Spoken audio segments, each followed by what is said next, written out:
Rivers are recharged when the rain falls on the ground. We must catch the rain and store it. I'm happy that the National Water Mission's campaign is taking up a timely initiative called Catch the Rain When It Falls. वर्षा जल संचय की महत्ता को ध्यान में रखते हुए समाज की जानी मानी हस्तियों ने भी इस कैच द रेन कैंपेन को बढ़ावा और सहयोग दिया। राष्ट्रीय जल मिशन लगातार जल संरक्षण हेतु ट्रेडिशनल वाटर सिस्टम के रिवाइवल के लिए कार्य कर रहा है। इस दिशा में भारत के स्टेप वेल्स की धरोहर को संजोते हुए राष्ट्रीय जल मिशन द्वारा स्टेप वेल्स ऑफ इंडिया नामक एक किताब लोकार्पित की गई, जिसमें 100 यूनिक और इंटरेस्टिंग स्टेप वेल्स की जानकारी मौजूद है। We use as much as 85% of the water resources for irrigation alone, and therefore depleting the groundwater tables. So we have a situation where we need to improve the management of our water resources, and this cannot be done only through the central and state government programs, because water touches our lives, and that's where the National Water Mission has launched major initiatives. It conducts regular talks every third Friday. There is a talk on water, and on every second Friday there is a talk on water technology issues. Apart from these initiatives, there is the initiative of Jal Shakti Abhiyan, which was conceived of in 2019. For a campaign to be really successful, it has to have the commitment of the top political leadership. And what better commitment can be there if the Prime Minister of the country gives this clarion call to the citizens to participate in this program. Bharat के ज्यादातर हिस्सों में मई जून में बारिश शुरू होती है। क्या हम अभी से अपने आसपास के जल स्रोतों की सफाई के लिए, वर्षा जल के संचयन के लिए 100 दिन का कोई अभियान शुरू कर सकते हैं? इसी सोच के साथ अब से कुछ दिन बाद जल शक्ति मंत्रालय द्वारा भी जल शक्ति अभियान कैच द रेन भी शुरू किया जा रहा है। इस अभियान का मूल मंत्र है catch the rain Where it falls, when it falls। हम अभी से जुटेंगे। हम पहले से जो रेन वाटर हार्वेस्टिंग सिस्टम है उन्हें दुरुस्त करवा लेंगे, गांवों में, तालाबों में, पोखरों की सफाई करवा लेंगे, जल स्रोतों तक जा रहे पानी के रास्ते की रुकावटें दूर कर लेंगे, तो ज्यादा से ज्यादा वर्षा जल का संचयन कर पाएंगे। जल संरक्षण की अधिकाधिक जागरूकता और प्रशिक्षण का फैलाव भी किया जा रहा है, जिसके तहत वाटर टॉक नामक लेक्चर सीरीज चलाई जा रही है। इस पहल को ज्यादा से ज्यादा लोगों तक पहुंचाने के लिए इस वाटर टॉक सीरीज को डिजिटल प्लेटफॉर्म के माध्यम से आगे पहुंचाया गया, और जिसके कारण न केवल प्रतिभागियों की संख्या बढ़ी, बल्कि देश विदेश से भी लोग इसमें शामिल हो रहे हैं। साथ ही इन वाटर टॉक्स का सार एक बुक में भी कंपाइल किया गया है। इसके अलावा नेशनल वाटर मिशन की तरफ से वाटर कंजर्वेशन के अलग अलग टॉपिक्स पर टेक्निकल सेमिनार्स और वेबिनार्स भी किए जाते रहे हैं। साथ ही जिला अधिकारियों और म्युनिसिपल कमिश्नर्स के साथ वीकली वेबिनार्स भी किए जाते हैं, जिसमें उनके द्वारा उनके क्षेत्र में की जा रही बेस्ट प्रैक्टिसेस की चर्चा की जाती है। एवरी डीएम्स को रिक्वेस्ट किया कि हर जिले में एक रेन सेंटर नहीं तो एक जल शक्ति केंद्र खोलने के लिए। इस जल शक्ति केंद्र में जल के बारे में जितने भी जानकारी लोगों को मिलना चाहिए उसी के बारे में जानकारी मिलते हैं। But we have to make people understand the value of water and engage them in discussions, engage them in thinking about the value of water, so that they leave behind a very good legacy for their next generation. सिंचाई क्षेत्र में सुधार के लिए 26 baseline studies भी की गईं और साथ ही मांग प्रबंधन यानी डिमांड साइड मैनेजमेंट के लिए सही फसल नामक कैंपेन चलाया जा रहा है, ताकि किसानों को उनके क्षेत्र के अनुसार कम पानी की खपत वाली फसल की बुआई के लिए शिक्षित और प्रोत्साहित किया जा सके। और इसके लिए किसानों को वर्कशॉप्स भी दी जा रही हैं। राष्ट्रीय जल मिशन के इस कैंपेन के चलते कुछ राज्यों ने क्रॉप डाइवर्सिफिकेशन को प्रोत्साहित करने के लिए अपनी पॉलिसी में बदलाव भी किए। औद्योगिक क्षेत्र में भी जल के कुशल उपयोग के लिए नेशनल वाटर मिशन लगातार निगरानी बनाए हुए है, जिसके तहत कई विभिन्न उद्योगों में वाटर ऑडिट्स भी किए जा रहे हैं। BIS की पार्टनरशिप के तहत वाटर अप्लायंसेस के स्टार रेटिंग का काम भी हो रहा है। जल क्षेत्र में स्टेट स्पेसिफिक एक्शन प्लान की संरचना के लिए राष्ट्रीय जल मिशन द्वारा राज्यों को वित्तीय सहायता भी दी जाती है। इतना ही नहीं, विभिन्न रूप से जल संरक्षण को व्यवहार में लाने वाले संस्थानों को प्रोत्साहित करने के लिए नेशनल वाटर मिशन अवार्ड्स के जरिए 45 लाख रुपए तक के कैश प्राइजेस भी वितरित किए गए।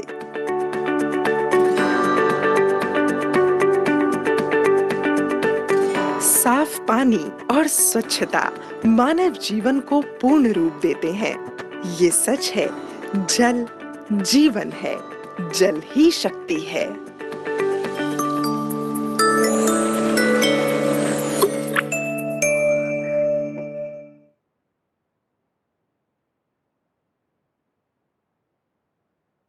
COP26, the UN Climate Change Conference held early in November in Glasgow, specially brought countries together to collectively plan a roadmap to the global challenges posed by climate change. India is also one among those countries which is at the risk of getting impacted by extreme weather events, be it cyclones, be it droughts, or any other disasters, which in turn impacts the communities. The communities which are the ones who face these extreme weather events, and also they lack the economic resources to adapt. A very good afternoon, everyone. I'm Anupma, the director and editor of Water Digest, and I welcome you all in the 15th Water Tech Talk, wherein we are honored to have with us Shri Vijay Kumar Thalam, Executive Vice Chairman, Prithu Sadhikara Samasta, a government corporation for farmers' empowerment, and ex-officio Special Chief Secretary to Government Natural Farming, Agriculture and Cooperation Department, Government of Andhra Pradesh, who has brought along today his rich experience working closely with the communities. We'll talk and hear more from Sir on the climate, resilient, natural farming and learning from Andhra Pradesh Community Managed Natural Farming. Welcome, sir. Like always, we are honored to have with us Shri G. Ashok Kumar, Additional Secretary and Mission Director, National Water Mission, who is leading this Water Talk and Water Tech Talk series since past almost 2 years. So without further ado, I now request Ashok ji to kindly share his welcome address and also tell us more about our honorable speaker today and the topic chosen. Over to you, Ashok ji.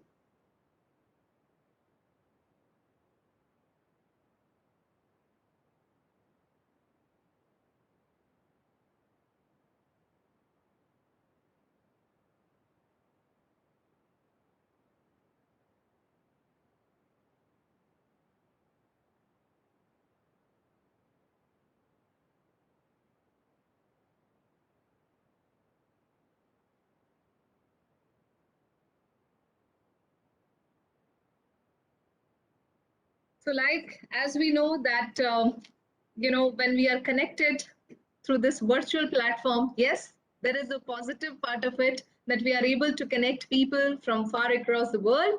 And at the same time, we have to at times give it to technology. And I think because of that, we right now do not have Ashok sir with us on this platform. I think some technical glitch, and we hope that he'll join us soon.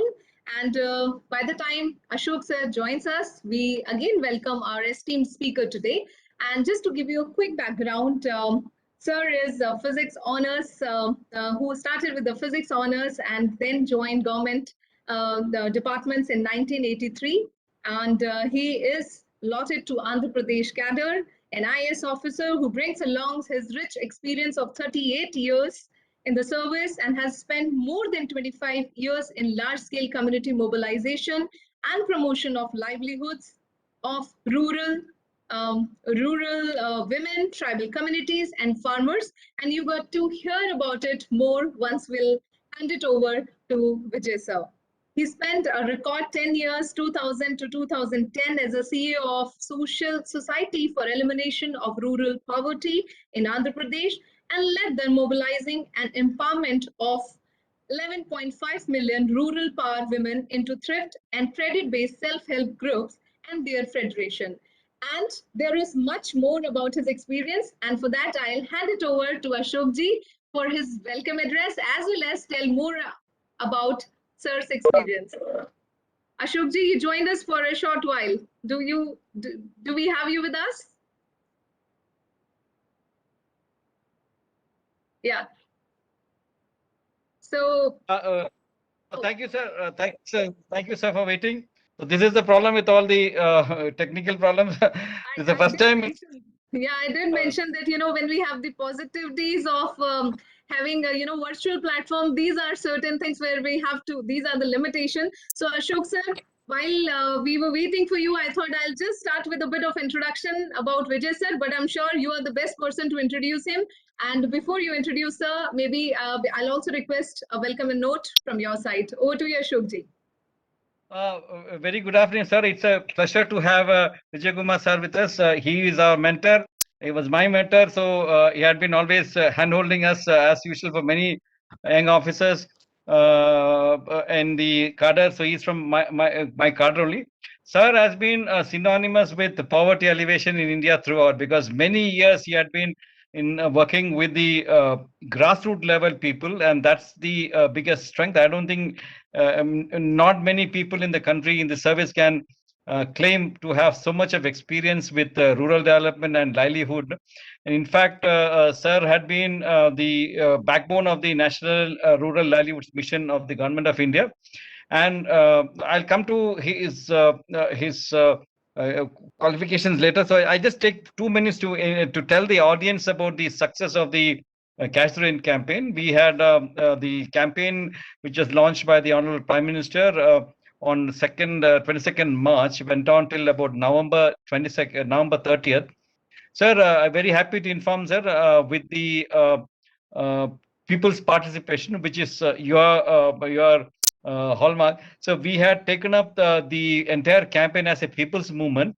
And while launching it also, Honorable PM addressed the Sarpanchas. Nearly 2.5 lakh Sarpanchas of the country were virtually addressed to the media, and he himself wrote letters to all of them, which is again a very interesting thing, because Sarpanchas, many of them are so proud to get a letter from the Prime Minister on his own. So they were all motivated to get on to that.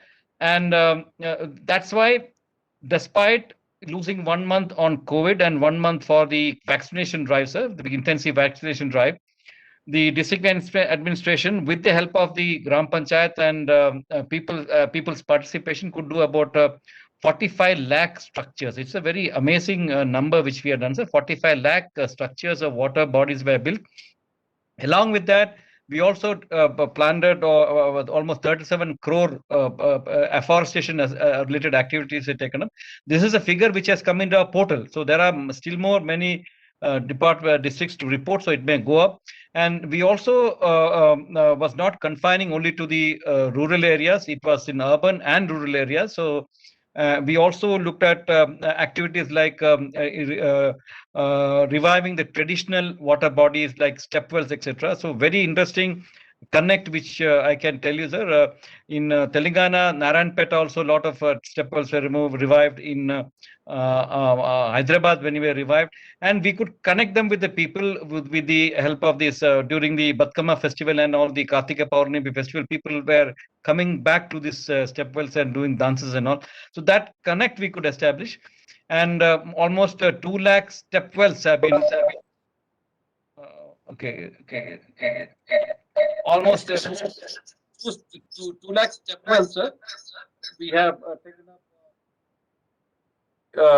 Traditional water bodies we have taken up in the country, sir. That has were very, very successful in that. And also, we had collected a database of water bodies, almost 15, 16 lakhs, sir. And Jal Shakti Kendras were established, nearly 300 of them, because these Jal Shakti Kendras are a unique concept where we thought that since the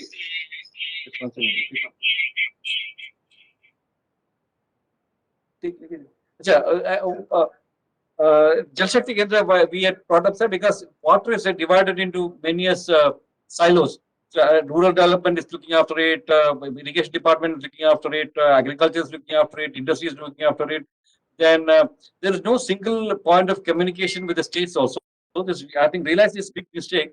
We wanted to at least start from the ground level in every district a Jal Shakti Kendra, which would be the repository of all information. Because you will appreciate, sir, every part of the country is different. So the what is the suitable rainwater structure in probably Adilabad may not be suitable in probably some district in Odisha because of the climatic conditions as well as the soil substrata conditions. So you want somebody to give them technical guidance on the local, locally suitable rainwater harvesting structures, and also do handholding for them to do that. So that is the one of the main jobs of Jal Shakti Kendra, sir. Second, it will also be the repository of all information of water related information of the district, whether it's rainfall, whether it is the river flow, whether it is the blocks which are critical, which are subcritical, which are normal. Also, the type of cropping patterns that can be taken up there, the information on the various micro irrigation practices, advices on cropping patterns, because what you are also doing, sir, natural farming, we'll also keep them here. So this is actually an integration or a one platform for all the villages, all the people to come and sound. And we have said that they will not handle any finances. It's basically an information center. Each department will be handling their own finances, so that we are not getting it. Only information, guiding, and getting people onto the track. That's what we are planning to do with the Jal Shakti Kendra, sir. So very happy to say that despite all this constraint, nearly 300 Jal Shakti Kendras have been sanctioned, and we are also using them to go for the scientific planning of the water harvesting structures. Once we are enumerating the water bodies, sir, almost 15, 16 lakh water bodies of bigger sizes have been enumerated with photographs and launch positions, etc. That we are using it for the scientific planning of database. As per the information available, sir, with the help of this Rural Development Department, we have done almost 2.9 lakh villages have prepared the action plan. It is an amazing achievement, sir. The treating of the rural development people, because we are converging with all the department, the Rural Development Department, Ministry of Environment, Forest, Urban Department, everybody we are part of this campaign, sir. So they have prepared the action plan, and we will be trying to modify it and then maybe improvise it. So that's one of the major achievement of getting 2.5 lakh the Gram Panchayat plans from the Gram Panchayat, sir. And on November 30th, when we were officially sort of closing down the program, we have told that all Gram Sabhas should be reassembled again for to discuss about water bodies, and also what we have taken up in the last 6 months. So it's basically to ensure transparency and also to see that their participation is very much involved. So we are truly trying to make it as a Jan Andolan, sir. So, and I should not be talking about Jan Andolan to sir, because sir, the spearing head of the SHG movements of women. So the Andhra Pradesh was the pioneer in the Daukra movement, and sir was the person who was leading that in Andhra Pradesh, and he had large number of people, women joining in the movement, and that was probably one of the biggest empowerment of the women in Andhra Pradesh. But sir, he has a very, very academically eminent person. Vijay Kumar sir belongs to 83 batch of Indian Administrative Service, Andhra Kada. But before that, he had taken a BSc degree from physics honors from the prestigious St. Stephen's College, Delhi, an MBA from the Faculty of Management Studies, Delhi University in 1977. And in 38 years of government service, he had spent most of his years in community mobilization and promotion of livelihood, particularly for rural women and tribal communities and farmers. it was always a pleasure to work with him and the guidance with him, and so much of attached to the ground and simple solutions which can really change the life of people. That's what sir have been doing it. So from 2000, he was the CEO of the Society for Elimination of Rural Poverty, set up in Andhra Pradesh in 2000. He was CEO for almost 10 years, 2000 to 2010, and empowering and mobilizing about 11.5 million rural poor women into thrift and self-credit group, as I mentioned before, and then made federations of them. Also started multiple livelihood programs to come out of the poverty. From there, he was moved to the centers in 2010 to 2015. He was the first mission director for the National Rural Livelihood Mission of the Government of India. So he had in that capacity mobilized about 100 million rural women into SSGs and federations. So this movement has become a very big movement, a strong, sustainable movement in the country.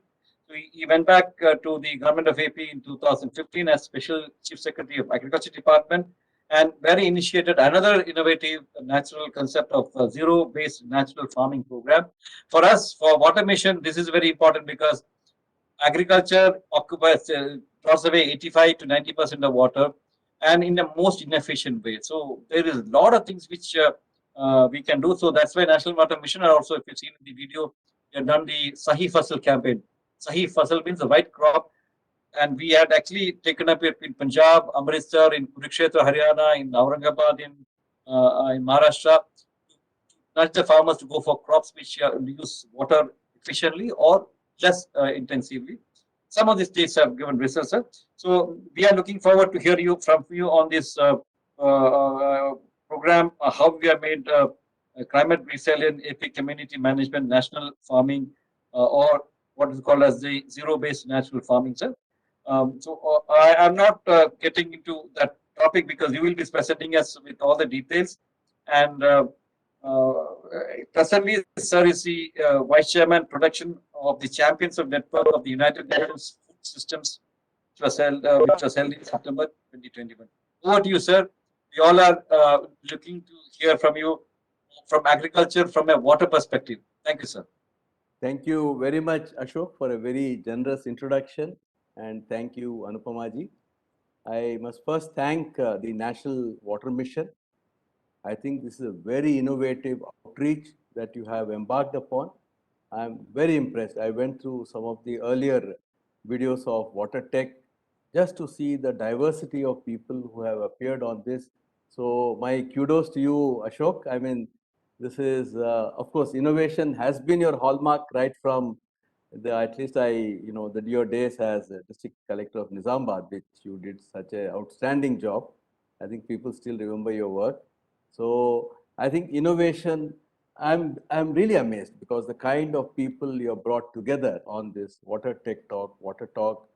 And when I heard the Honorable Prime Minister, the Minister and Secretary, I think the importance of water and what we should do with water, I think needs to be emphasized again and again to everyone, so that everyone is alerted to what needs to be done.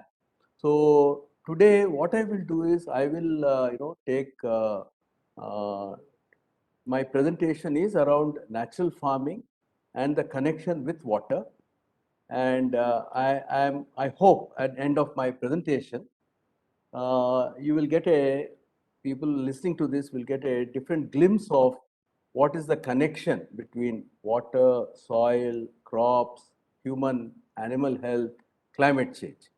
So I'll share my presentation, but before that I have a small video to show. This is something prepared by the UN Environment on our work. So it'll just give people a overview of our work. So I hope the technology works.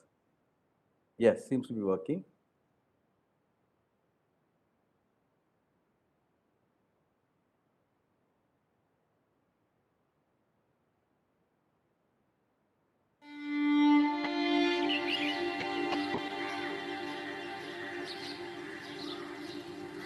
Season బట్టి మనకు ఏవైనా పంటలు season బట్టి పండించుకుంటాం. ఏ సీజన్కి ఏ పంట వస్తున్నది అది మనకు తెలుస్తుంది కాబట్టి ఆ పంట వేసుకొని మనం పండించుకుంటాం. మేము మా అమ్మ వారి ఇంట్లో అయితే చిన్నప్పటి నుంచి మా అమ్మ వాళ్ళు రైతులు కాబట్టి చదువుకుంటూ మేము వ్యవసాయం పనులు నేర్చుకునే వాళ్ళం మా అమ్మ వాళ్ళతో పాటు వెళ్ళి. నా పేరు అంటిపర్తి సత్యవతి. మాది కొండదొర.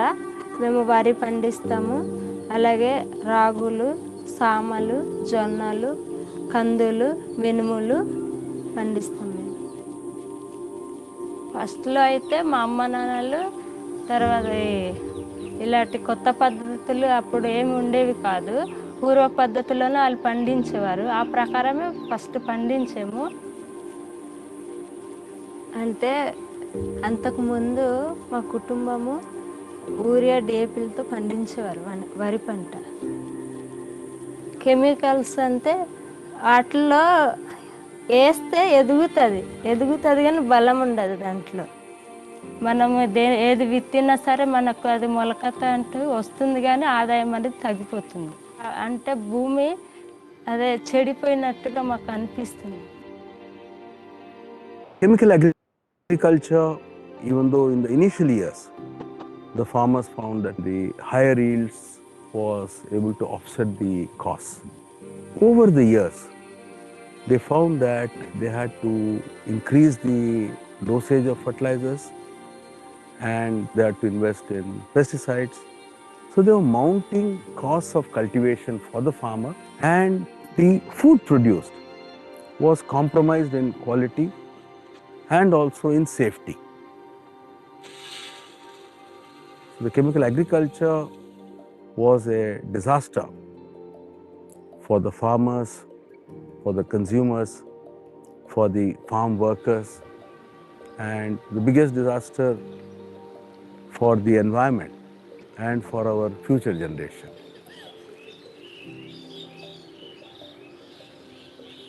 Mother Nature has a perfect solution.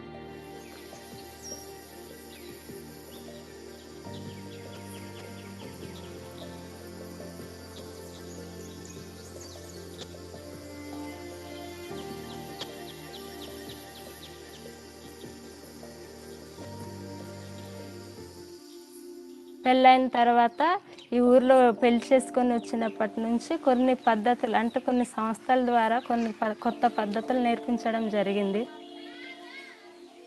అదే శ్రీ పద్ధతి ఒకటి చెప్పిన ఇది ప్రకృతి వ్యవసాయం గురించి తెలుసుకొని ఆ ప్రకారము వ్యవసాయం చేస్తున్నాం. ఇదైతే ప్రకృతి వ్యవసాయంలో అయితే మనం సొంతంగా మన ప్రకృతిలో దొరికే అనేక రకాలైన అదే మందులతో మనం దాన్ని తయారు చేస్తాం. కషాయాలు కానీ అనేక రకాలైన చేదు ఆకులతో అది కషాయాలు తయారు చేసి పిచికారీ చేయడం ద్వారా మేము చాలా వరకు మందులు కొనుక్కోకుండా మన స్వతసిద్ధంగా దాన్ని మనము తయారు చేసుకొని పిచికారీ చేస్తే దాన్ని పంటని మనం రక్షించుకోవచ్చు. ఫస్ట్ ప్రకృతి వ్యవసాయం చేయడము మా ఇంట్లో వాళ్ళే. భూమి సారవంతమైందనేసి మనం ముందు దానికి ఇప్పుడు మనం పండించేదానికి డిఫరెంట్ తెలుస్తుంది కదండి. In the fight against climate change, we want to use all the tools that we have in the toolbox, and soils provide us an excellent opportunity.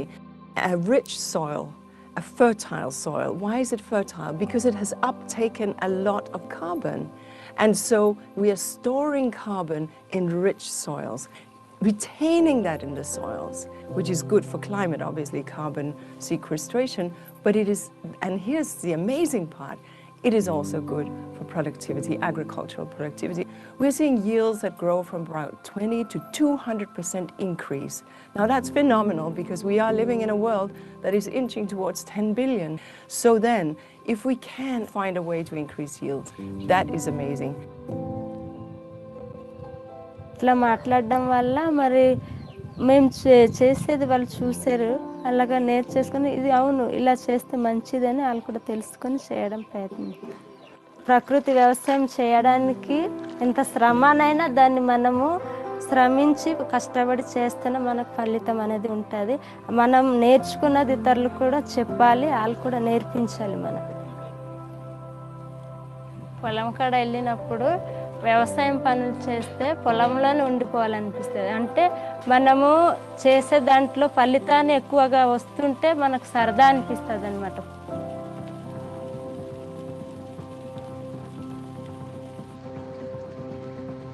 మేము కష్టపడిన దానికి బాగా వస్తుంది అన్నట్టు బాగా మాకు ఉత్సాహంగా కలుగుతుంది.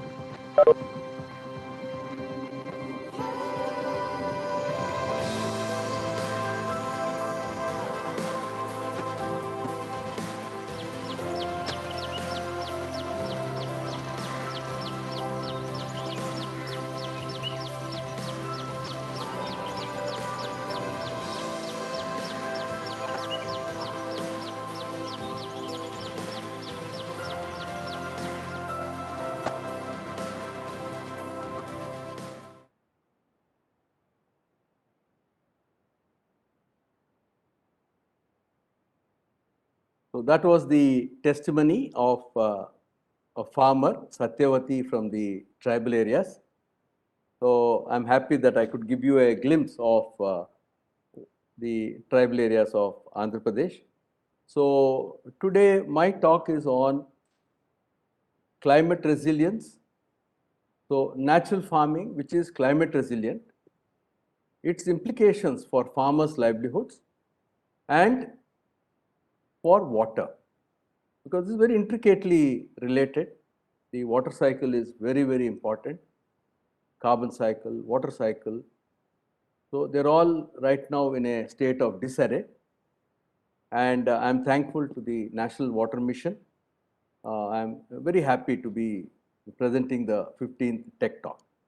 The vision in Andhra Pradesh is that all 8 million, 80 lakh farmers and landless farm workers should transform to natural farming. Next 1 or 2 years, we hope to have our footprint in every village in the state. Now, my first part is why should we do natural farming? What is natural farming? What are the results? The second half is around the link between water and natural farming. So that's how I've divided my talk. So first of all, why should we do natural farming? We are facing multiple crises, and the climate emergency is going to accentuate every crisis. This is a global picture, as much applicable to India, to Andhra Pradesh, as to any other part of the world. So we are seeing farmers' distress on account of increasing costs of cultivation. Then because of the extreme weather events, either there are prolonged dry spells or frequent cyclones. And you know very well from the water ministry that we are using 85% of water for agriculture. Even then there is shortage, so borewells are drying up. We are actually mining water. Apart from that, there are structural issues of tenants, small marginal farmers, and migration. And then market uncertainty for the produce. So all these problems are already existing. They are going to become worse with the increasing impacts of climate emergency. At the same time, as a consumer, everyone in India is also very badly affected by what is happening on the production side. So if we are not careful, we may, we may face food scarcity. Even if there is no food scarcity, we are having nutritional deficiency. Then the food we are eating is not safe. There are chemical residues. Third, the food that we are eating lacks many essential nutrients. Some of them may be required in very small quantities. And on the other hand, we have some metals which should not be there in those quantities. You have lead, arsenic, in some cases cadmium, nickel. These are all poisonous if they are present above the threshold levels. And this again is caused by groundwater, surface water which is polluted. So there is a connection between the water that is used for irrigation, the water that is, and the way in which we cultivate the crops. So water connection, very important in the kind of grains that we produce, in kind of whether we are going to produce healthy food or we are going to produce unhealthy food, which again leads to sickness. So therefore, as a consumer, consumers are also facing very serious problems. So it's not a problem of farmers alone, it's a problem of farmers, consumers. But then there's a third dimension, which is around soil, around environment crisis. Within environment, if you see, I would say there's a soil emergency. India loses around 5 billion tons or 500 crore tons of topsoil every year. And water stress and water emergency, you're all aware of that. With 84% water being used for agriculture, then all other sectors are squeezed. Then increasingly we'll have global warming is a reality. Then there are unsustainable biodiversity losses, and water pollution again is a very serious concern. Whether it is so, the way we are producing the crops is creating water pollution, and water pollution is leading to unsafe crops. So it's a vicious cycle. So there are these multiple crises, and this is an important slide. The way we are producing food itself is causing climate change. So you have farmers who are at the the frontline climate warriors, I would call them. But at the same time, the way they are doing farming is causing climate change. So it's ironical that it looks as if to put out fire, instead of pouring water, we are pouring petrol, which is again increasing the fire. So this is a vicious cycle we are in.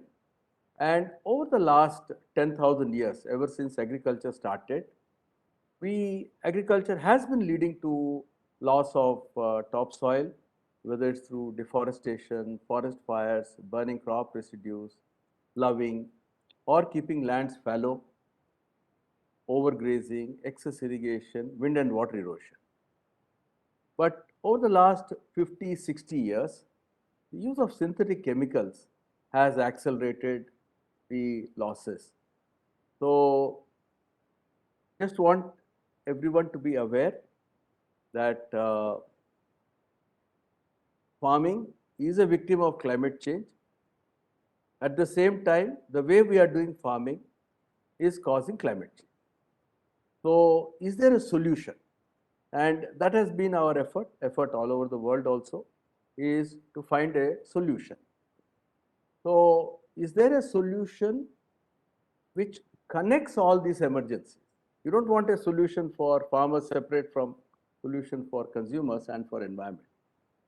So we believe very strongly that farming in harmony with nature is good for people and for planet.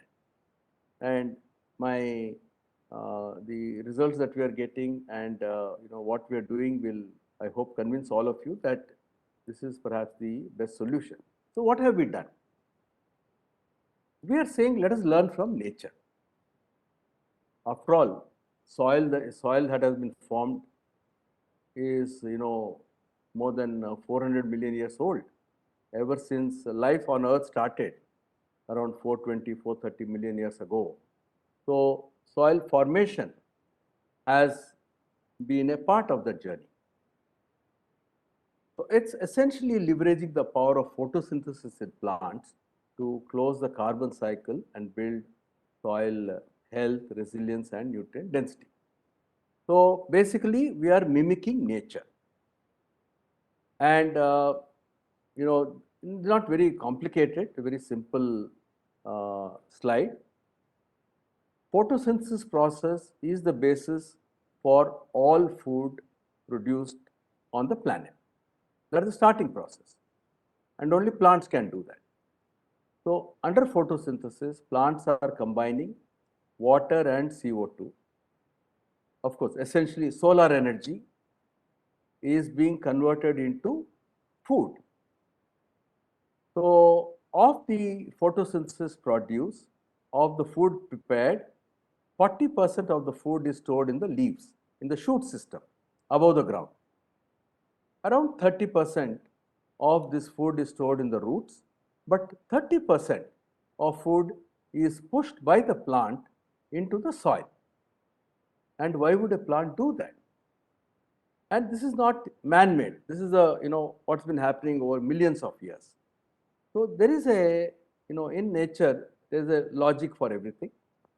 So the root exudates, that means the food that the plant is pushing into the soil, is the food for the microbes, the bacteria, the fungi, the protozoa, archaea. And I'll not go through the entire slide. There is a food chain here. It's called the soil food web. So the basic purpose is these microbes and the other forms of life, they are exchanging nutrients with the plant. So they're getting carbon from the plant because that is critical for their lives.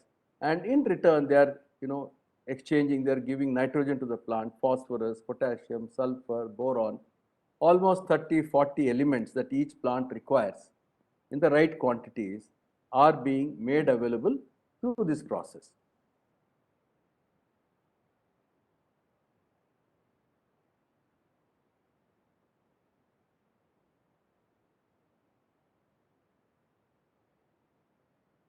Now, as a result of the process I explained, the outcome is that carbon from the air is getting into the soil. That means liquid carbon. After all, carbohydrates, all the photosynthesis products are like their carbon dioxide is becoming liquid carbon into the plants, into the soil. So soil carbon sequestration happens. And this is very important. If we push carbon into the soil rather than losing carbon from the soil, it is estimated that 1 additional gram of carbon can hold additionally 8 grams of water. So that is very important from point of view of life.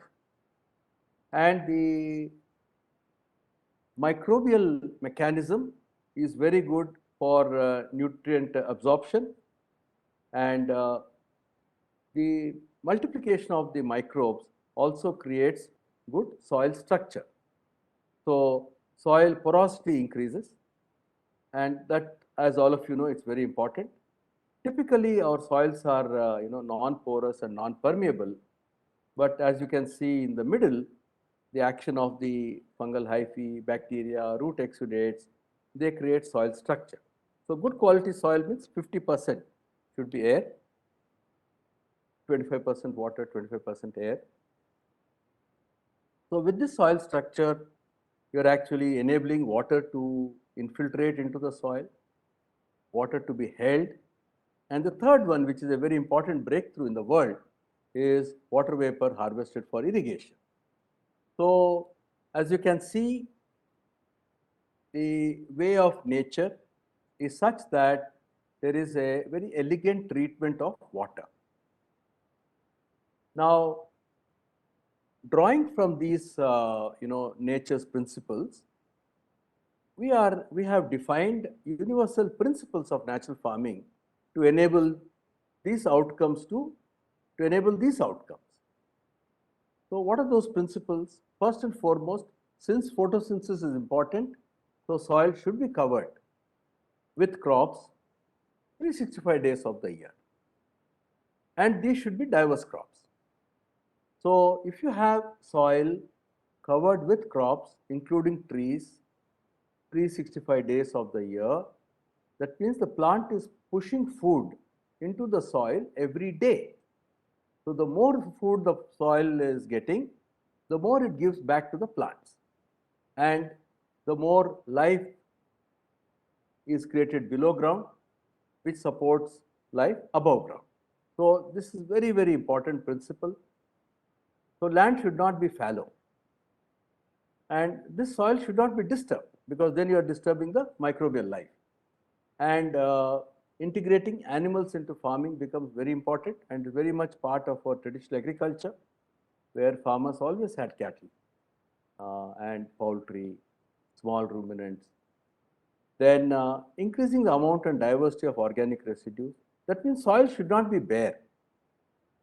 Either it should have living crops or should be covered with crop residues, or with farmyard manure or dung, etc. Then using bioinoculants, biostimulants as necessary catalysts. This is a very unique strength of Indian traditional agriculture or of the natural farming is the use of biostimulants. I'll explain in the coming slides. And even pest management is done through a botanical extract, as you saw in the film where she was, making a neem paste. And then we promote use of indigenous seed. And then our ninth box is actually a red box. There is no synthetic fertilizers, pesticides, herbicides, and weedicides. So you can see here in the first principle, we promote crop diversity. We should have multiple crops throughout the year, season after season.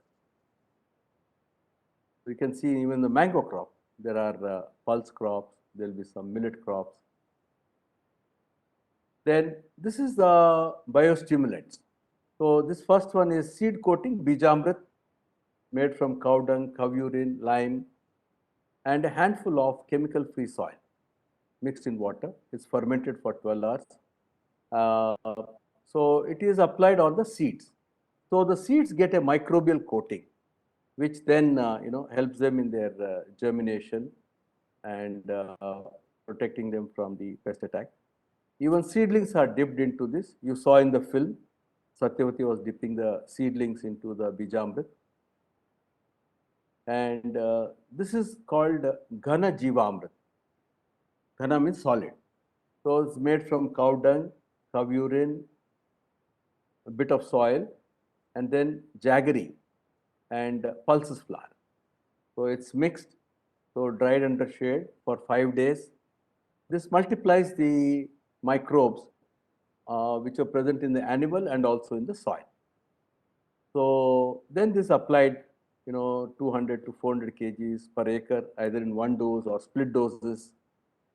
And the farmers are able to make it in their own field, not a rocket science. This is a liquid inoculum. This is called the Drava Jivamrit. So as you saw that, starting with the soil treatment before seeds are sown, then the seeds are coated. That is the second step. Third, when the plants germinate, again they get the bioinoculum or the Jivamrit. So this is once in 10 days, 15 days, once in 20 days, depending on the crop, depending on the soil, and both sprayed on the leaves and also in along with the root zone application. So these are our women farmers making it collectively. And on the right side, you can see botanical pest formulations, pesticides. These are very simple formulations that people can prepare by themselves. On the left side, you see the mechanical devices, yellow, blue sticky traps. So pest management is complicated. So we use both preventive and when the pest attack is there, use the botanical pesticides. So we promote indigenous seeds, as I mentioned, which is just a beginning. We are asking farmers to keep their own seeds, because modern science is now telling us that the microbes in the soil, they're also present in the outside the roots, inside the roots, outside the leaves, inside the leaves.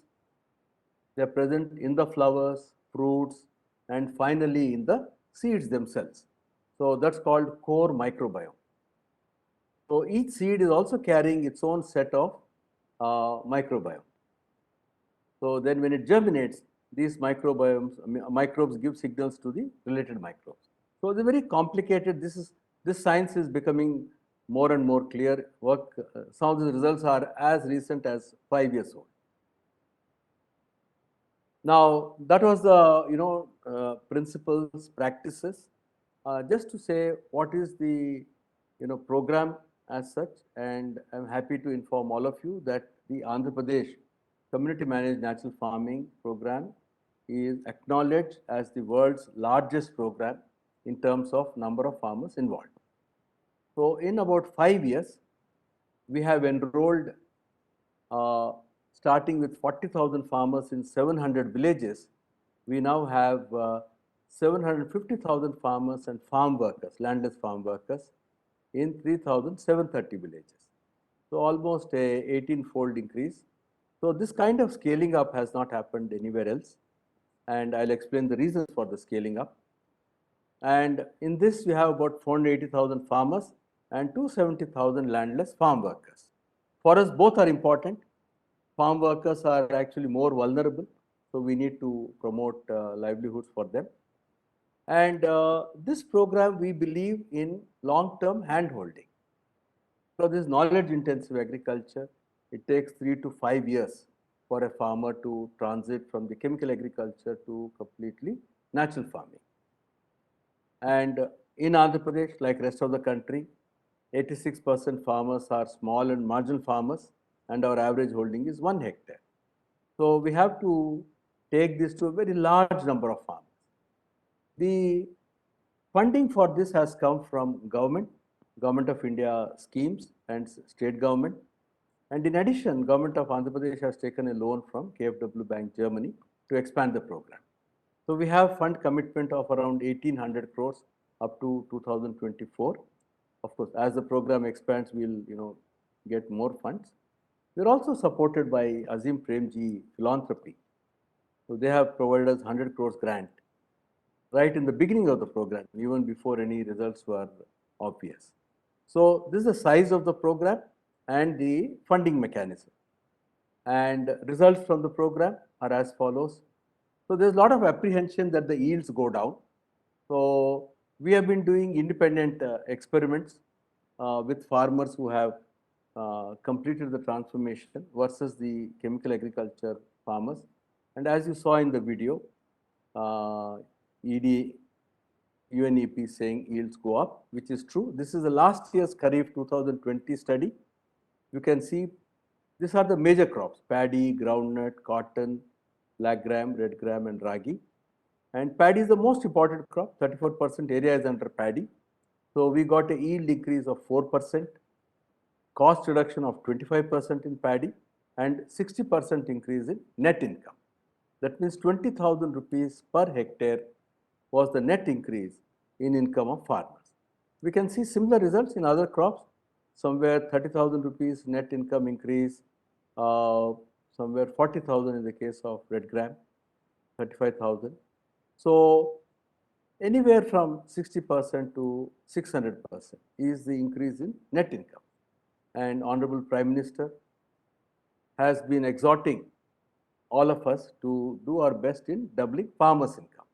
So we believe that this is the best way of doubling farmers' income, along with very positive climate benefits. These are our results in Rabi. As you can see, again, yields are much higher in natural farming versus chemical agriculture. And these are very large-scale studies.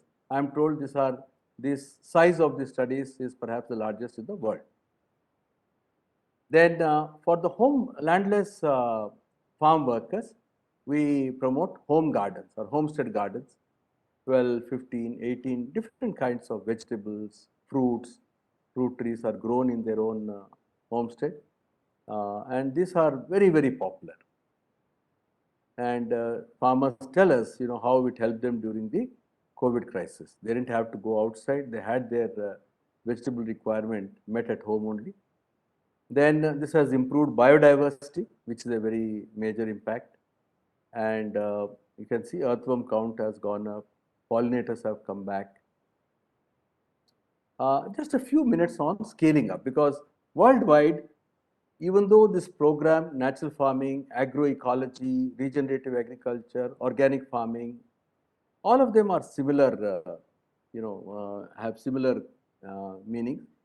Even though everybody knows they are good for farmers, good for consumers, good for the planet, it has not scaled up. So what is it in Andhra Pradesh that has made it the world's largest agroecology program in terms of number of farmers in the 6th year itself? So there are about 6 major innovations: government support and advocacy, and government's belief in partnership with people, women's self-help groups, what Ashok mentioned. So the self-help groups networks were very critical for this scaling up. So government support, government partnership is number 1 reason for scaling up. Second, as you have seen, the knowledge that we are taking to farmers is in harmony with nature. But the way we take it to farmers is through videos, through good package of practices, farmer-friendly material.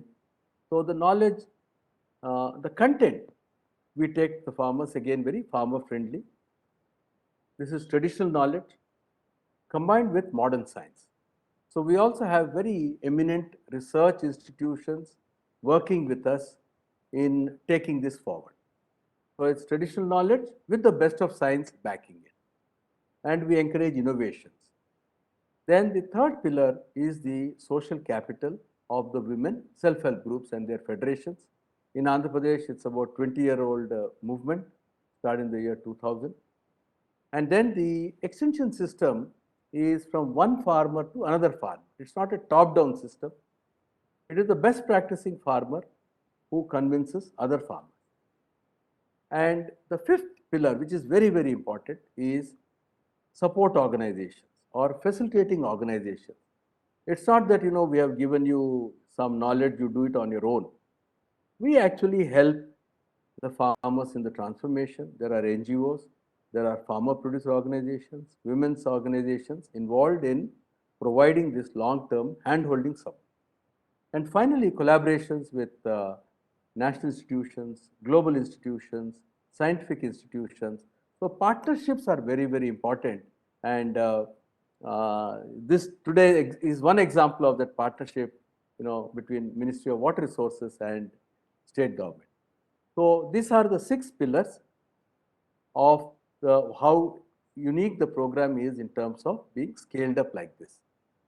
And many of these elements are present in other states. So India is actually ripe for scaling up this program all over the country. Now, I mentioned the Women's Self-Help Group program. Ashok also referred to it. In fact, he has led it very ably. So this started 20 years ago, and they have been involved in multiple interventions. So in 2016, when I started the program, I realized that my best bet were the women self-help groups. So currently, more than 100,000 self-help groups are involved in the program villages and 5,000 federations. So as you can see here, they have ensured that almost 75% of the landless poor are taken homestead gardens. And doing is better than talking. So 83% of the self-help group leaders are practicing natural farming. So therefore, their voice in promoting is very strong. So in Andhra Pradesh, around 87 lakh women are already organized into women self-help groups, village level federations, called VOs, village organizations, Mandal Samakhyas, and district federations. So what do? First of all, they discuss in their group meetings. So they plan and they finance the program. They also prepare inputs together. You can see here, women are preparing the Ghana Jeevamrit and doing seed treatment here. And they learn from each other. And they also ensure that the poorest among them are taken care of. So role of women self-help groups is extremely critical. It's the most important pillar which is leading the change. The farmer heroes, as I said, farmer to farmer dissemination. You can see the lady here. She's a champion farmer. So she practices, therefore, whatever she says has a lot of credibility. So it's not a question of your educational qualifications alone. It's a question of whether you are a good practitioner. So we have 6,000 such champion farmers. We'll be increasing their number by another 6,000 this year because our program is expanding horizontally. And we use plenty of ICT. And here you can see the video dissemination around different package of practices. We have made around 800 videos like this, both on package of practices and stories for inspiration. And this is a very important slide, just to show that these things don't happen overnight. It takes time. So a farmer doesn't change overnight. First year, we in the village, our champion farmers go to each household, try to convince them, attend group meetings. But first year, about 10-15% will enroll, but maybe only 5% will actually practice. But seeing the results, next year more farmers join, third year more. So by 5 years or 5 to 8 years, depending on the farming situation, we expect more than 85% to join the movement. But a farmer again takes time. She will take about 3 to 5 years. So this is knowledge intensive agriculture. It also depends on the peer group support that they get. And the cost of this transformation is very economical. It's around 15,000 rupees per farmer over 7 years, and assuming that one farmer equals 1 hectare. Then these are the scientific institutions who are working with us. The World Agroforestry Center is providing tremendous support to us, and they have just released the report on reduction in greenhouse gases through natural farming. University of Reading, UK is again helping us. FAO, then Walter Yana, Australian climate scientist, he also gave a talk in Ministry of Water Resources when he was here in November 2019. And we have a range of, these are international institutions who are working with us, Cambridge University, then Tufts Woodhull Institute, USA, then range of national institutions. I'm very happy that we'll be working shortly with Valamtari to look at the reduction in water usage when farmers switch over to natural farming. So there's a very strong connection between water utilization and the method of raising the crops. With ICR, with our agriculture university, a lot of collaborations. We also have in-house research. We have a very strong team of researchers. This is just to tell you that we are combining modern science with traditional agriculture, and we support farmers' innovation. So there's no prescription. There is a recommendation, but farmers are free to use our recommendation, add on their own. And so this is the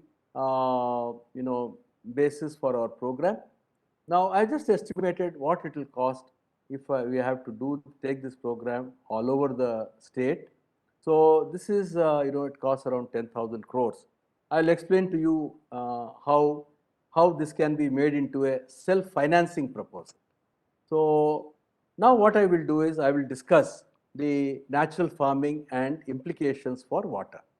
And this is the, after having given the background, from this you can know that it's good for livelihoods, good for climate, and good for a healthy food being given to everyone. But I believe that its implications for water are far-reaching, and I am really grateful to Ashok and the Ministry of Water Resources for inviting me for this talk, because this is something extremely important for Ministry of Water Resources in their advocacy with other states.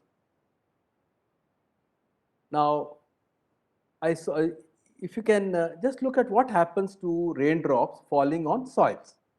So if 100 raindrops fall on the soil, this is a global average. It changes from country to country, but this is a global average. Only 2 drops are stored in all the big dams in the world. 2 drops out of 100. 12 drops are flowing in the streams. Now what happens to 86 drops? About 36 drops are what we call as the transpiration, the green growth, green water. So infiltrated into the soil, then transpired through the plants. But 50 drops, imagine this, 50 drops are runoff water, taking away topsoil. So 25 times the amount of water that is stored in the dams is actually the runoff water. This is a very serious issue. So in terms of the strategies that we are having is, how do you minimize this? How do you ensure that this 50 drops, more drops go into the transpiration, the green growth route? And a very innovative breakthrough that we achieved about 3 years ago is, how do you harness water in the air? This is one of the biggest resources. It's 10 rivers of water flying in the air. So through natural farming, the challenge we had, we went on this journey is, can we enable plants to harness moisture in the air? And that's what I'll be explaining to you in the remaining part. As I had already shown this slide to you, so I just mentioned that air contains 10 times the water in the rivers. So these three things are possible through natural farming: better water infiltration, greater water holding capacity, and harnessing water vapor for irrigation. So these are the outcomes. This is the linkage between natural farming and water. First and foremost, we can reduce the crop water requirement. I heard that the target is 20% reduction in water. And my results are amazing. I'll explain my results shortly. Then arresting unsustainable depletion of groundwater and reducing the electricity subsidy for irrigation for governments, because there is free electricity in almost all the states.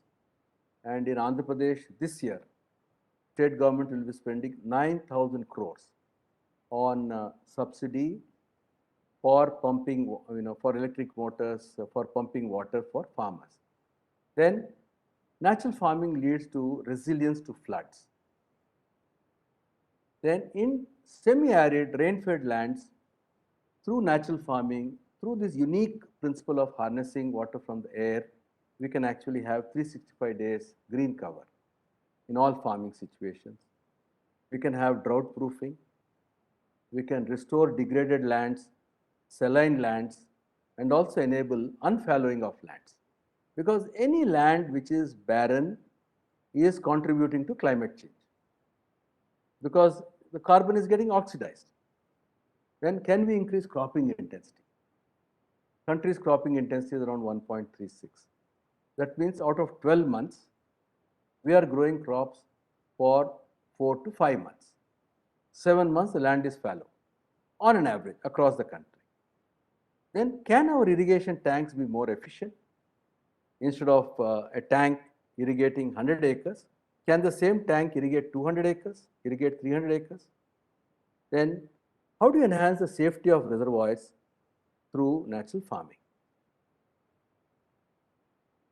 I know it sounds too good to be true, but I can convince you that the results that we are getting are so incredible, something that we really hope that everyone, every farmer in the country, every government, every NGO can take this forward.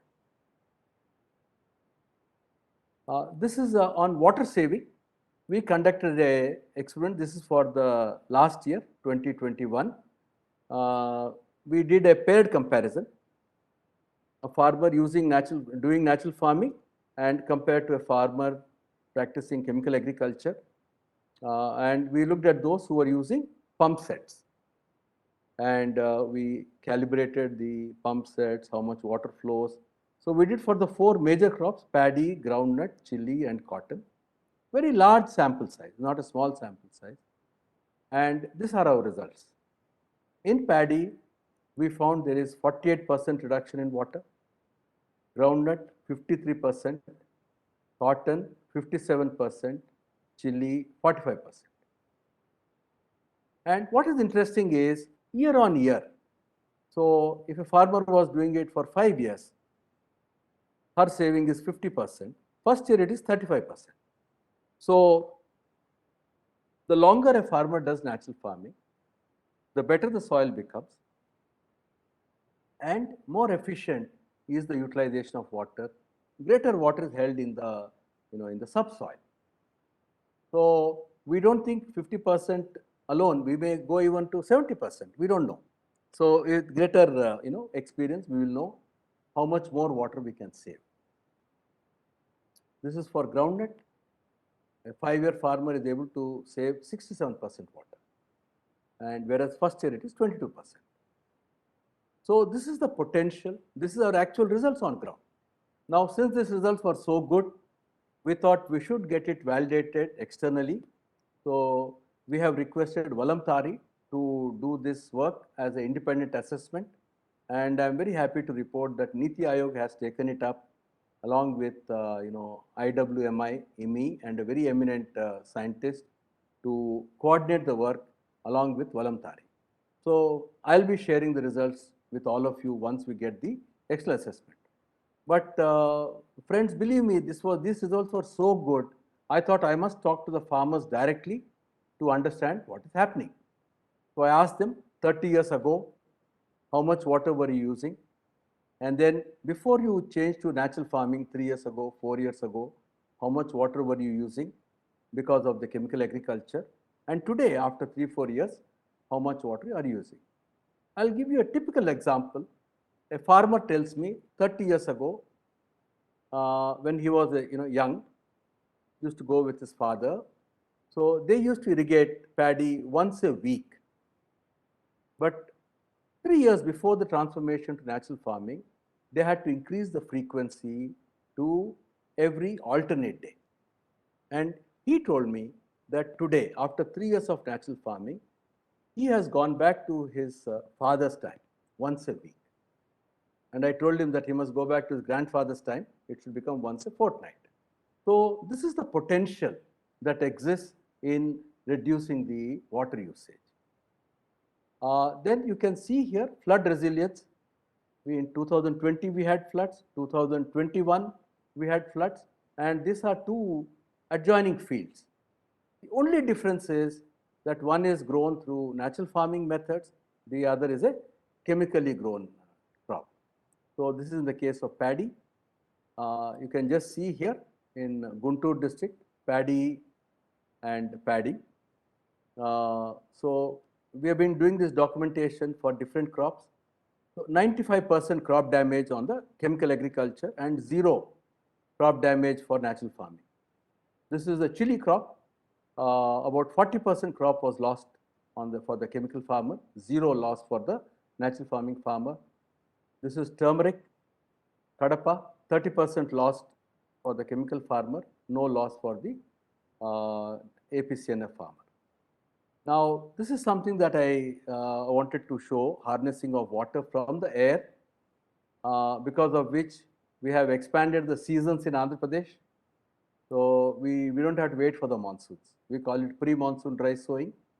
And for dry lands, after the Kharif crop, we also have Rabi dry sowing. So what I will do is I'll just show a film, a video film, before I take you to the rest of the presentation.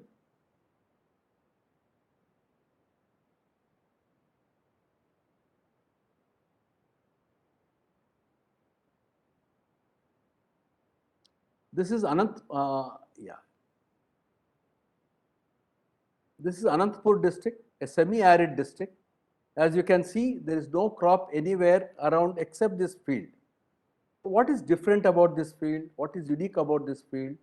This was shot in the month of March. You can see in the entire landscape, this is a drone shot. There are no crops anywhere.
కానీ అది అట్లే వస్తుంది sir జీవామృతం spray చేయడం వల్ల.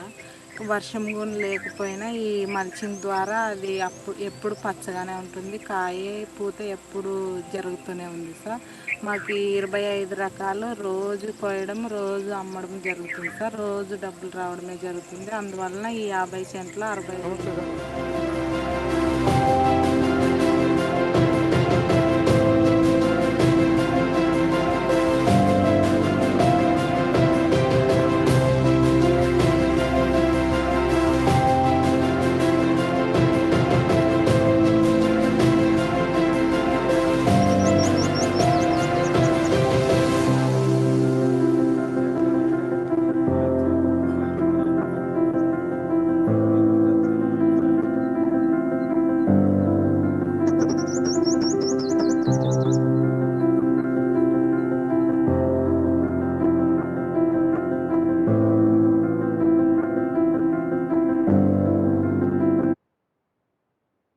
That is the story of Pushpavati.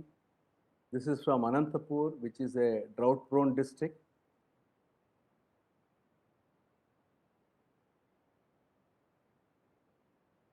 So this experiment we started in the year 2018 with just 11 farmers. We were trying to see, is it possible to harness this water from the air? I was inspired by Walter Iena, an Australian scientist who I mentioned, also gave a talk. And that was also organized by Ashok 2 years ago. So with 11 farmers, we have now reached 3,50,000 farmers in this 2021 season. It's been a remarkable breakthrough. It's a game changer. Last year, we had one more innovation. In 2020, Anantapur district wanted to try an experiment. And this is the film is the result of that. So not only in the summer, can we ensure that even in the winter, without irrigation, can we grow a third crop? So as you know, Anantapuram is a drought-prone district, semi-arid district, high temperatures, 560 mm rainfall. 17 out of last 20 years have been drought years. And it's almost like a desert. You can see this photograph at the bottom. That's how typically the district is. So we call this 365 days green cover. So pre-monsoon dry sowing and natural farming. We wanted to see, and you saw in the picture, Pushpavati's film, that she's making money on a daily basis. Otherwise, typically in a rain-fed area, farmers will make money if the crop grows once. In Anantapur, for instance, 70% of the cultivated area is under a single crop, groundnut. If it fails, then entire income for the year is gone. So the farmers have to migrate. So we said farmers should get salary from the land every month, every week. So this was the initiative. So we started with 110 farmers in Anantapur. This year it has increased to 1,000 farmers in 6 districts. And next year, I plan to increase it to 10,000 farmers in all the 13 districts. So what exactly is this? This is Walter Iena, who came here to see in 2019. It was by listening to his lectures that I was inspired to try this innovation. And he gave a lecture in Niti Aayog in November 2019. And he said very clearly that pre-monsoon dry sowing in India is a global breakthrough. And we spent about 4 days. He has got vast knowledge in terms of where this water has come from. There's been no rain, because the crop that you see here, according to Walter, he estimated that this crop would be around 12 to 15 tons per hectare, which was true. So this crop has consumed 15,000 tons of water. But water received through rainfall accounts for only 4,000 tons of water. So where is this balance coming from? Then he estimates, we are taking his help and other scientists' help to find out what are the different sources of water. And he estimates that 60 to 80% of this is water from the air harnessed by these plants. Now, why exactly it happens, how it happens, are things that we will be probing into, but sufficient to know that it is working and farmers are reaping the benefits. At the same time, science can help us to find out more. These are the 4 days of brainstorming. Walter was able to explain different kinds of water. He calls biological water, and then this is harnessing of water vapor, soil film water, deep water, etc. I'll not go into this. So as a result of this 365 days green cover, we are now planning for 3 crops in a year. That means farming can start in April itself. Why should we wait for rains? So April to June, July is what we call the pre-monsoon dry sowing window. Then June, July to October is the Kharif window, and then the winter window, Rabi window, November to March. So in the red soils, we have one kind of crop combinations, and black cotton soils, other kind of crop combinations. We are trying for each major crop, we are trying these 3 windows. And I'll give you the example of Pushpavati. You saw her film, and this is the field where she started work in April 2020. This is all dry soil, no rainfall. And she has taken 24 kinds of seed. Then we did seed pelletization using Bijamrut, clay powder, then Ganajivamrut powder, and finally wood ash coating. And water is sprayed, in between. So this is how the seed pellets look like. These are seed pellets of different seeds. You can see here dry sowing happening on 4th of April. So they dibble the seed. They also push some Ganajivamrut, and then they cover the soil with crop residue, mulch. So Sesbania sticks and groundnut shell.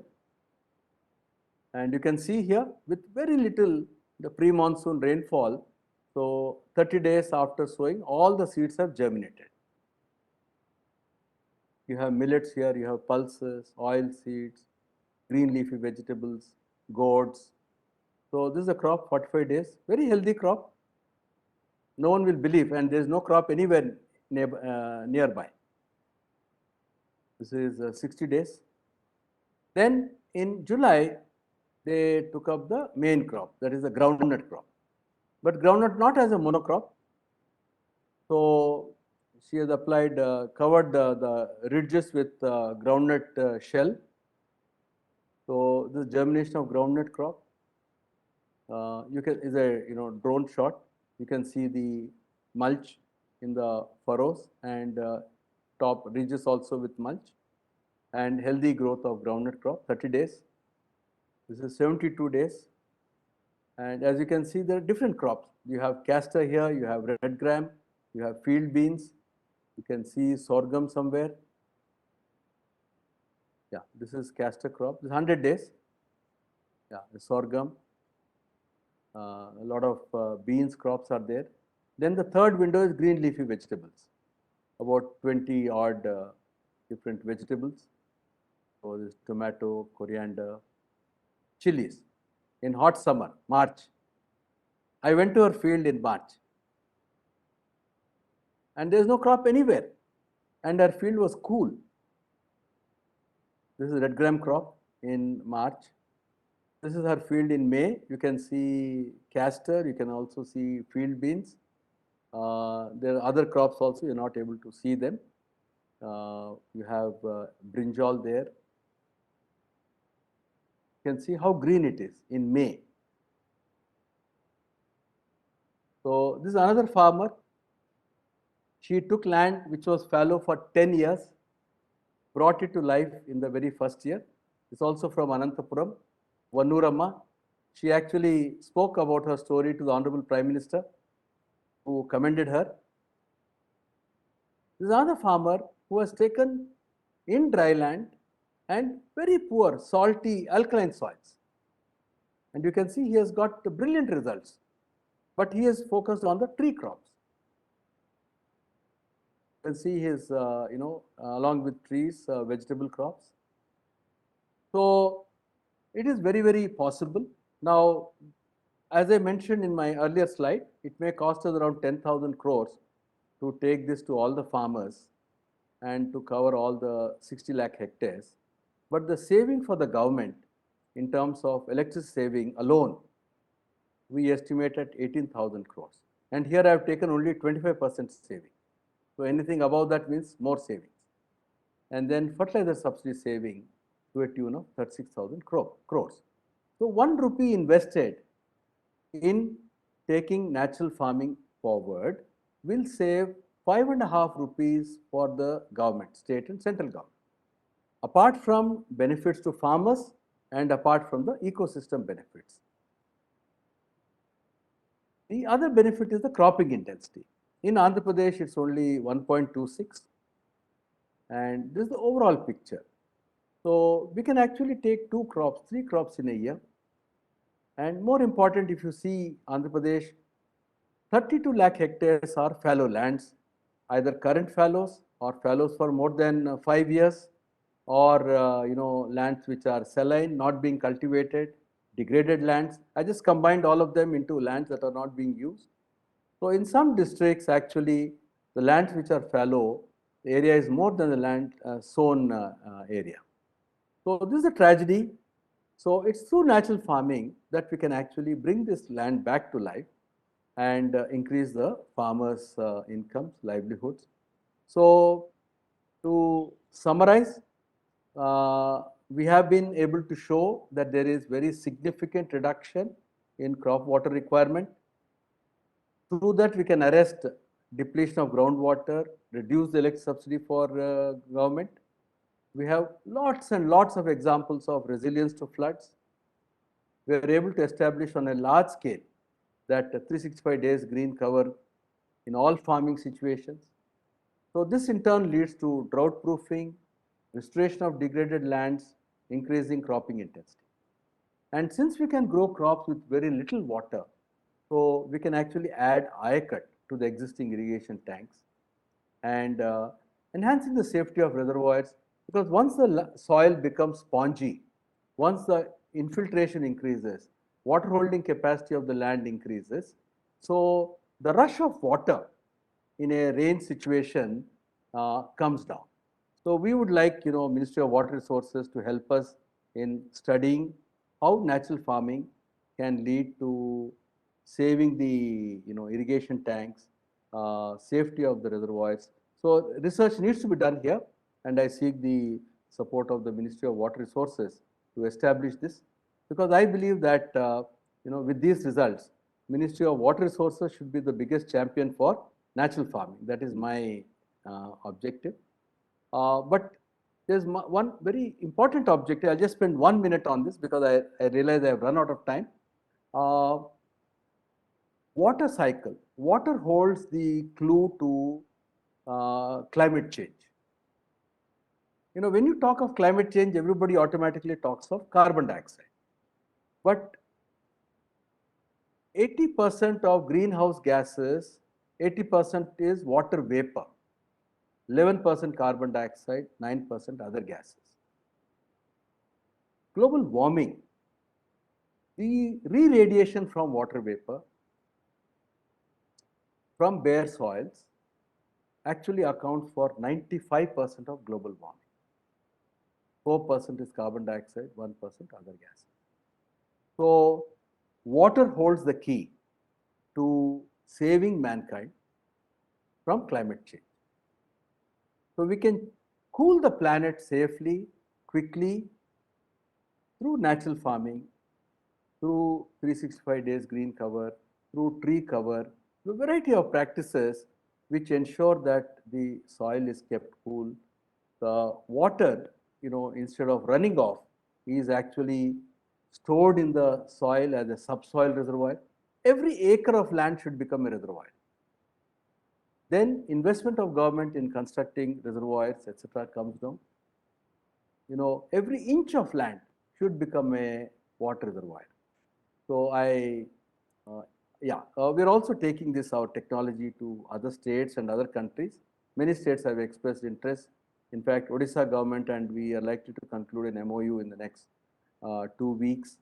Kerala government, Tamil Nadu, Gujarat, Rajasthan, Punjab, Himachal, Bihar, Chhattisgarh and Meghalaya are other states which have shown interest.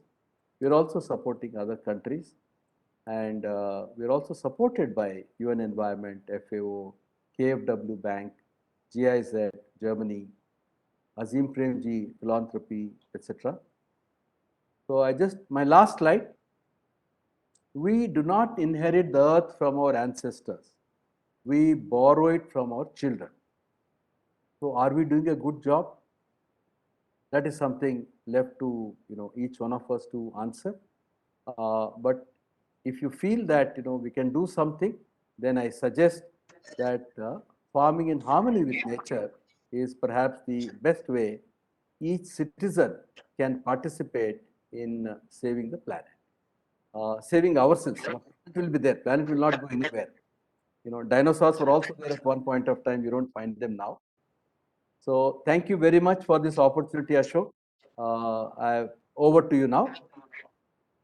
Thank you, sir. It's really unbelievable thing what we are so. In fact, as you rightly mentioned, we had this talk organized. Water Change program was organized on, if I remember, September 2019, I believe.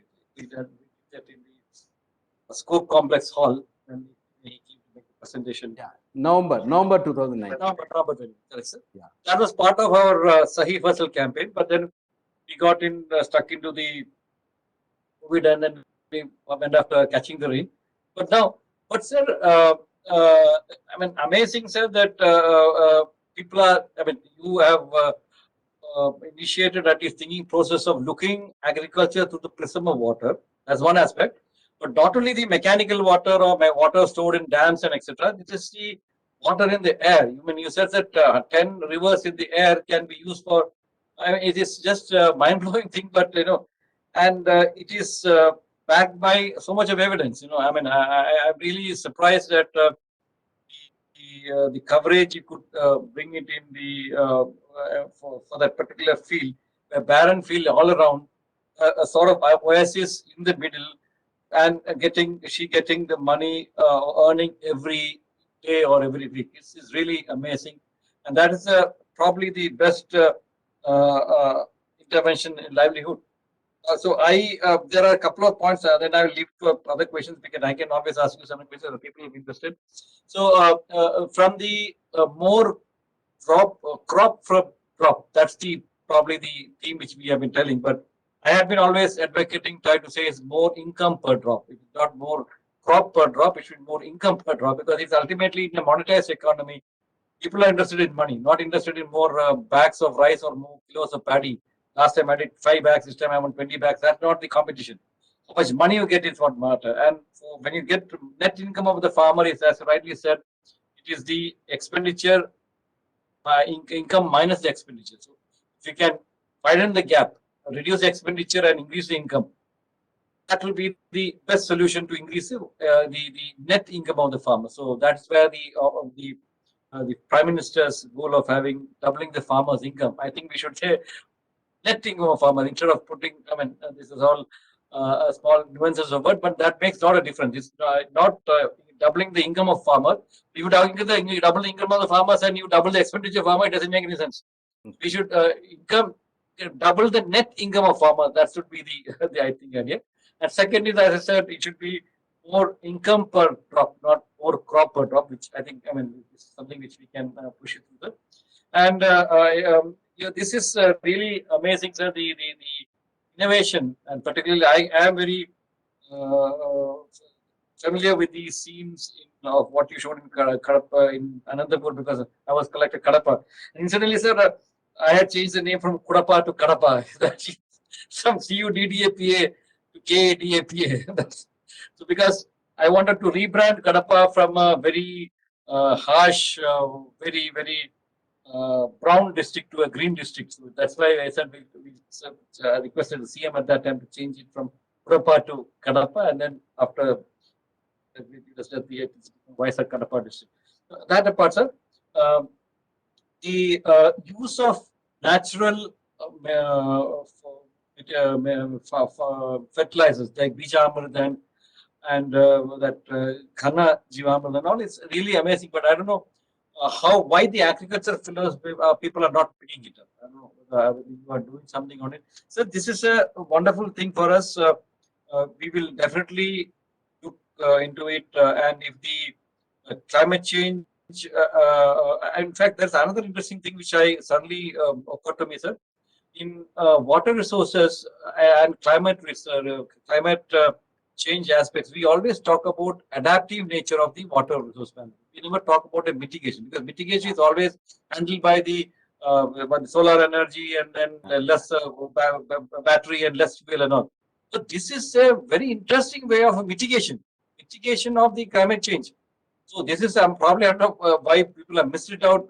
Maybe we can try it out, as you rightly said. If the barren land is contributing too much of climate change, probably we'll have to look at that. So it's very amazing, sir.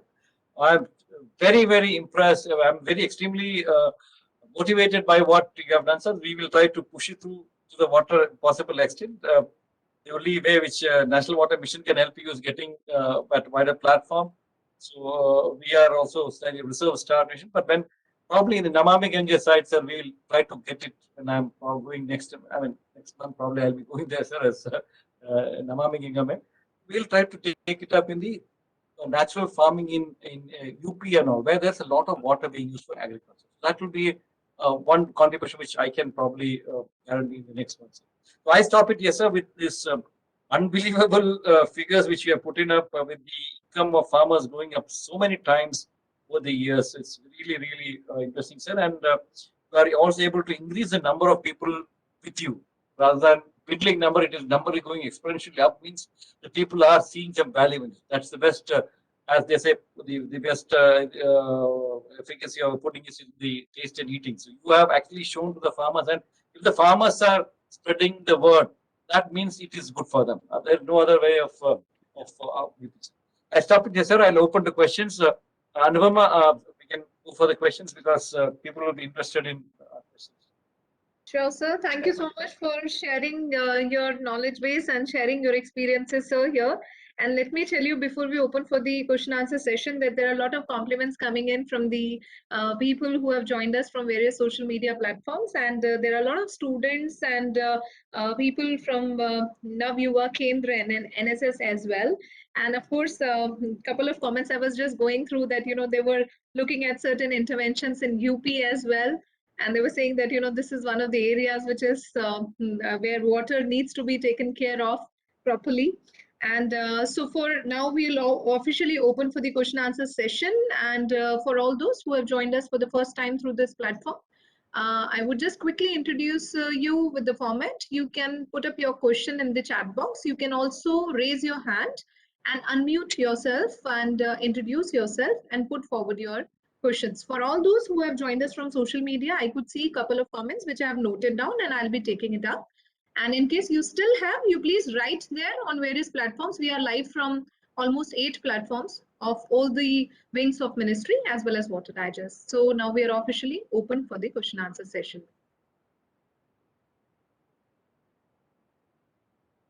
You may please raise your hand or put it up in the chat box. Okay.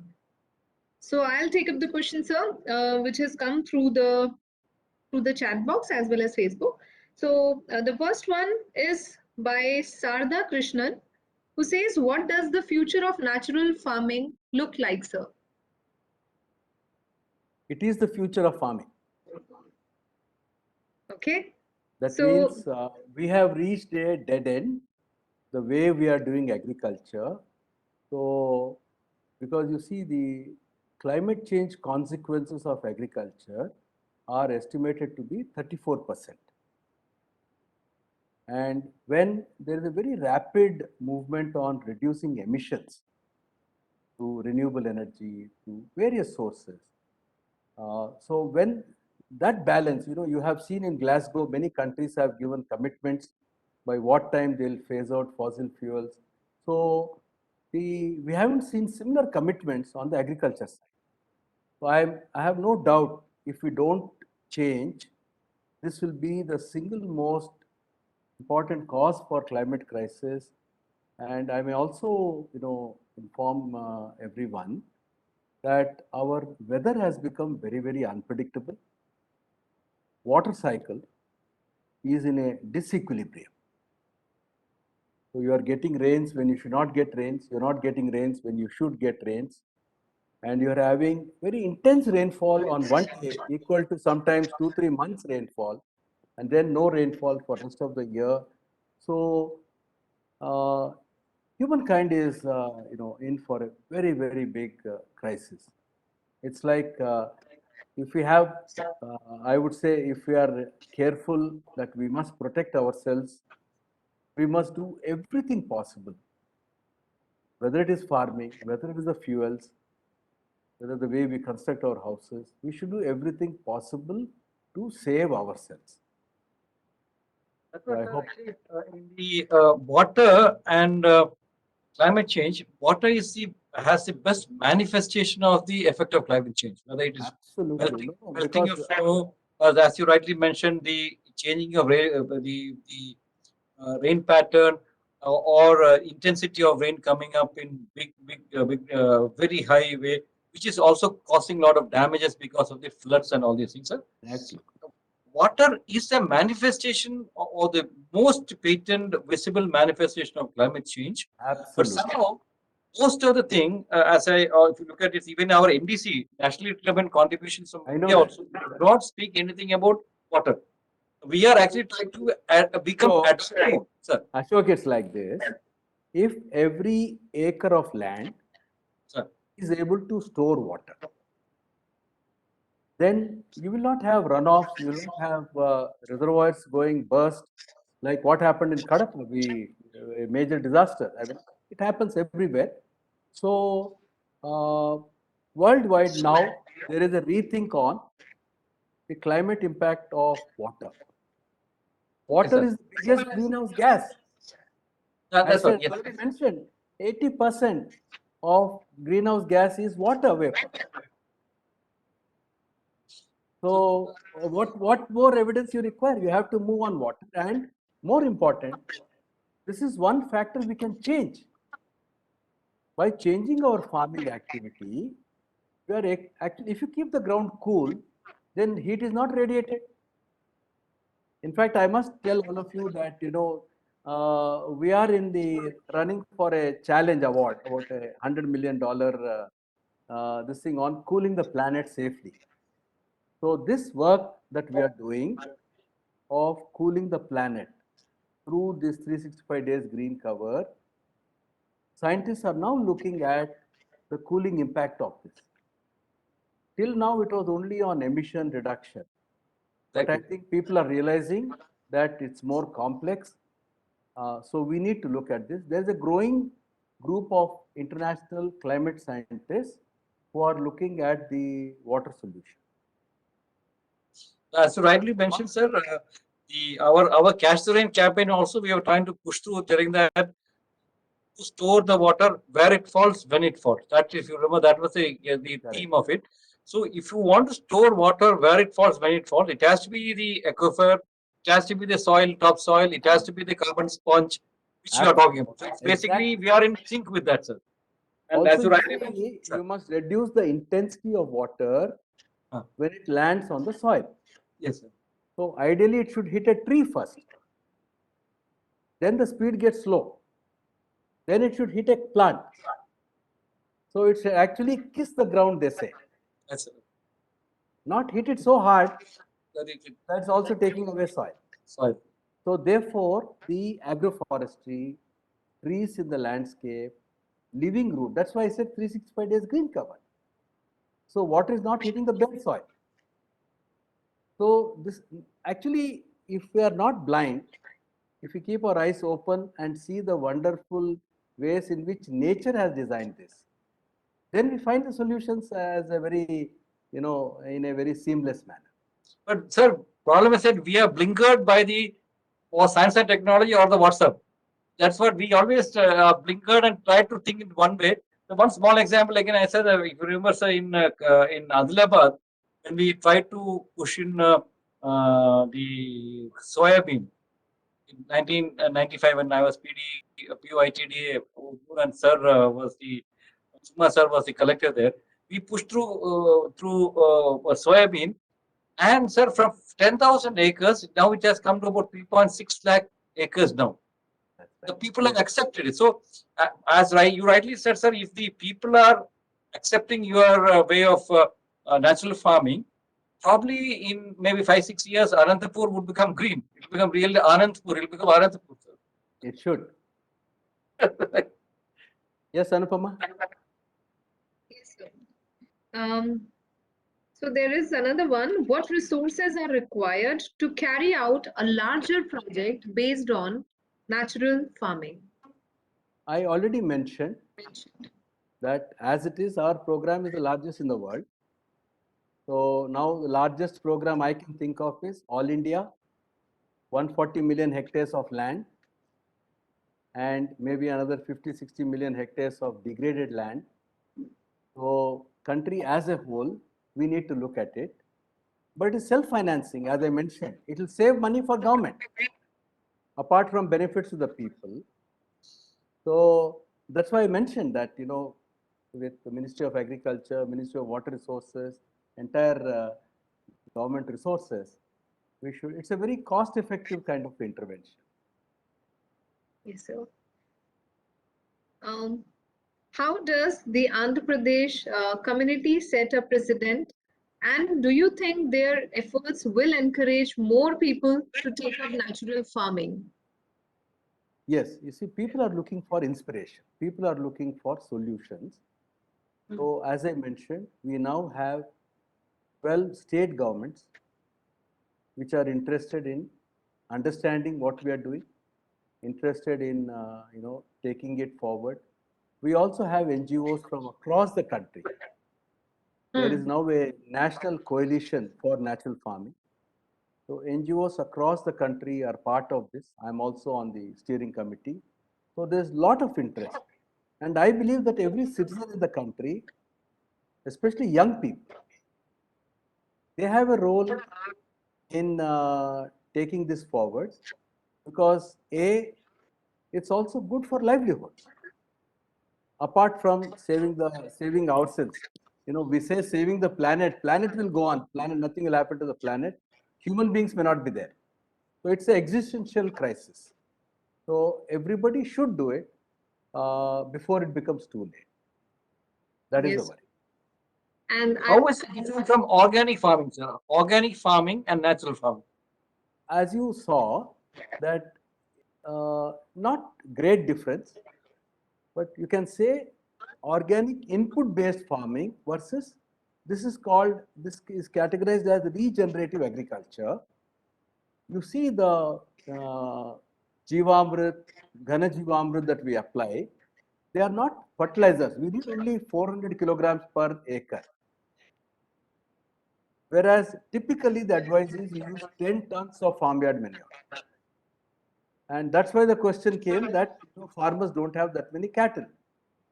So here we are not using this cow dung based formulation as a fertilizer.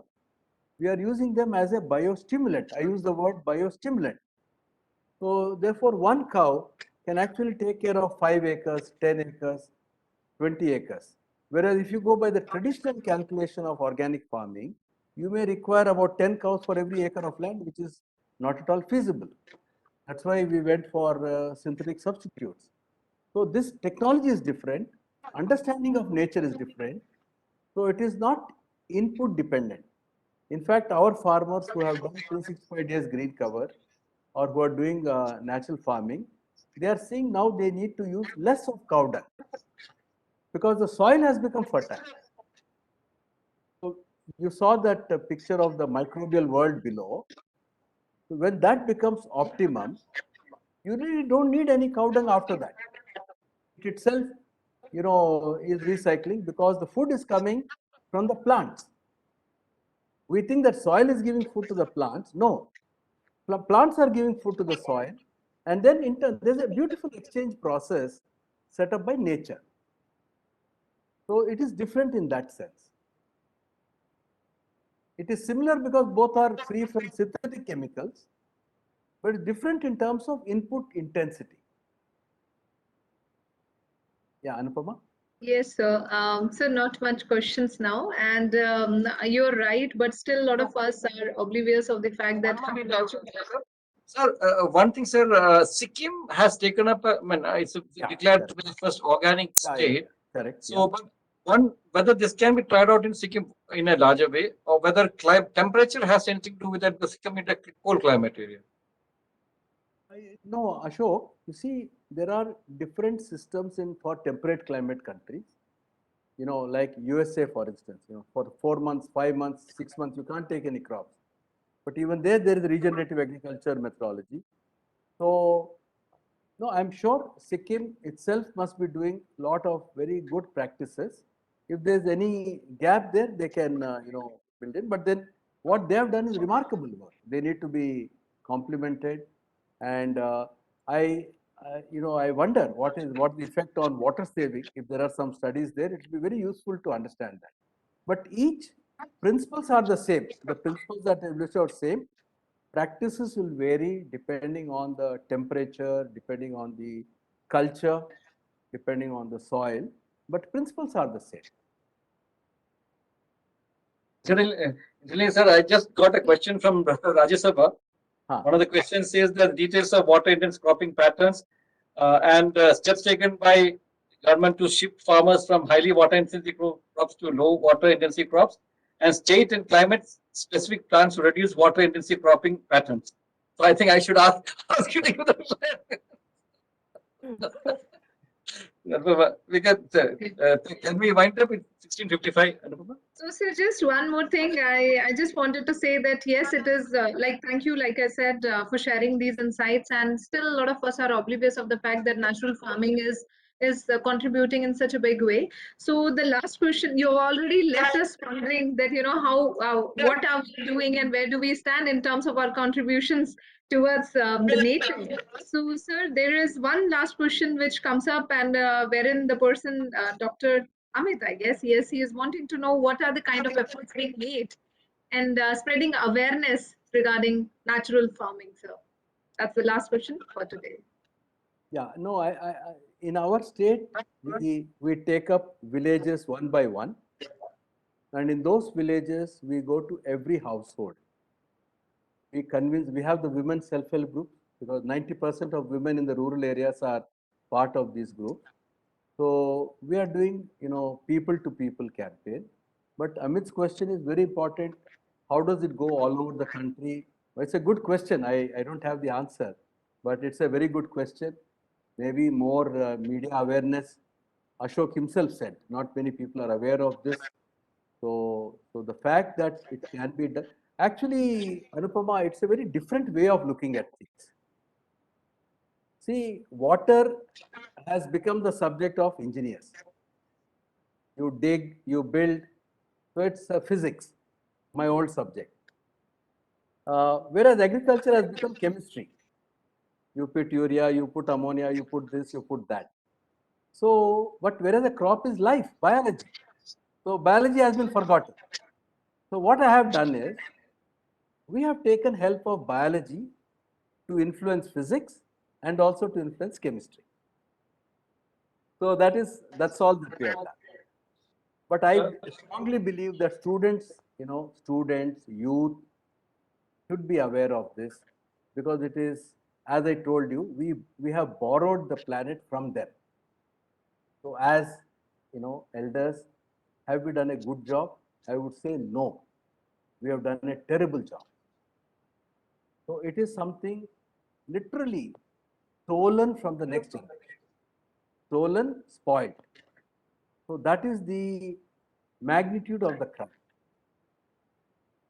Sir, And very, who's going very, to suffer? nice, very nicely said, sir. But so the problem is we are up against fertilizer companies. We are up against the as you rightly said, engineers who are interested in building more dams. Maybe now Castlereagh campaign also decentralized storage water. People may not be interested because it has no money involved because it's only asking everybody to participate in it.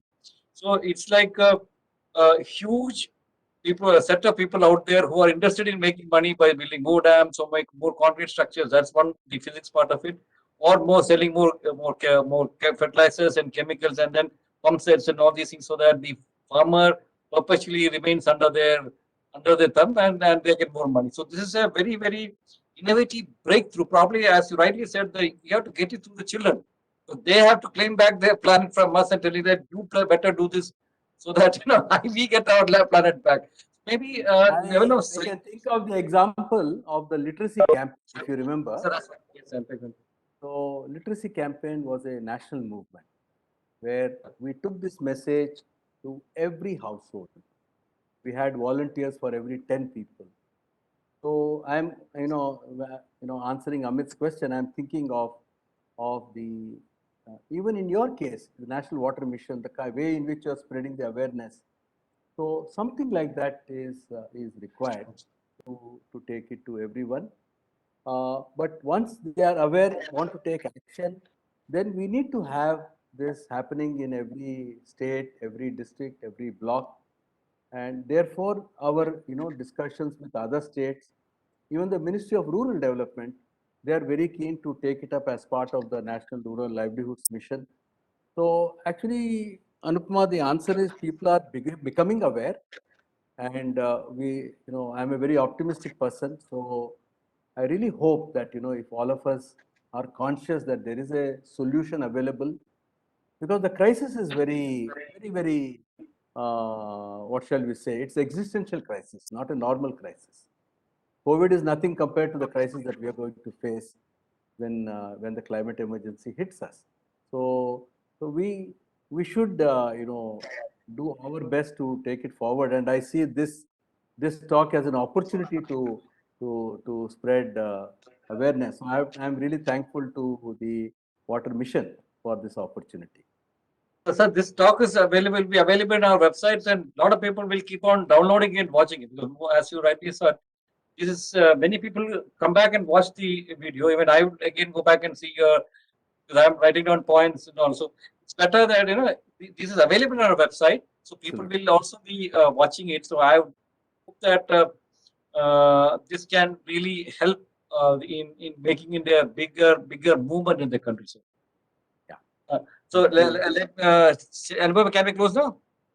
Okay, I thank our my I would say mentor also Vijay Kumar sir for coming out with such simple solutions, with such cost-effective, environmental-friendly, people-oriented solutions, which can really make a lot of difference to our own existential crisis. But somehow these simple solutions, nature-based solutions, are all drowned in the din of advertising jargon, jingles, and all the mega campaigns launched by those money bags. So probably, sir, the people's movement has to begin. We'll have to get as you rightly mentioned, the women's group. Actually, they have a lot of influence. Probably now, women have a better say in the house also. I think over the recent period, probably. So they will be able to convince their family and also to go for less cost crops and go for this natural farming, and probably through them we can make the huge differences, and hope that your optimism will survive, and the type of projection of exponential growth farmers coming into it is taken up. At least, as I said, if Anantapur can really transform into an Anantapur and then can be a showcasing for the people, sir, it will be the best, because as you rightly said, 16 years of out of 20 years drought. Anantapur is known for very, very severe drought, sir. Even though people do not North Indian people may not know that Anantapur is such a very, very severely droughted place. But if that can be transformed, sir, and be showcased, definitely, sir, it is going to be a big feature. So we are looking at a very, very futuristic solution. Probably maybe 20, 40 people may remember our talk and say that, yes, we thank you, sir. Thanks a lot for taking your time, sir. And also for giving a new perspective, because in Tech Talk, as you rightly said, we were all more into technology of maybe data management, of computers, of probably artificial intelligence or precision irrigation. Talked about natural irrigation. You talked about irrigation from the air. You talked about using cow dung and Jivamrita, which is a natural based bio fertilizer and bio or catalyst, which you mentioned. Thank you, sir, for a new perspective. I'm sure that people who have listened to it will be inspired, and they will tell the people to watch this video and get more and more inspired about it, sir. Thanks once again for the wonderful and very informative, innovative talk which you do. Thank you, sir. Thank you very much. Thank you, sir. Thank you, Anupama. And thank you, everyone, for joining us for today's Tech Talk. I'm sure you found it informative. And like Ashokji mentioned, it is also available on National Water Mission's website and on our social media. In case you have missed it, a part of it, you want to see it again, please go back and have a look at it. And do not miss the next upcoming talk, which is Water Talk, on the next Friday. So till then, take care and have a wonderful weekend. Thank you.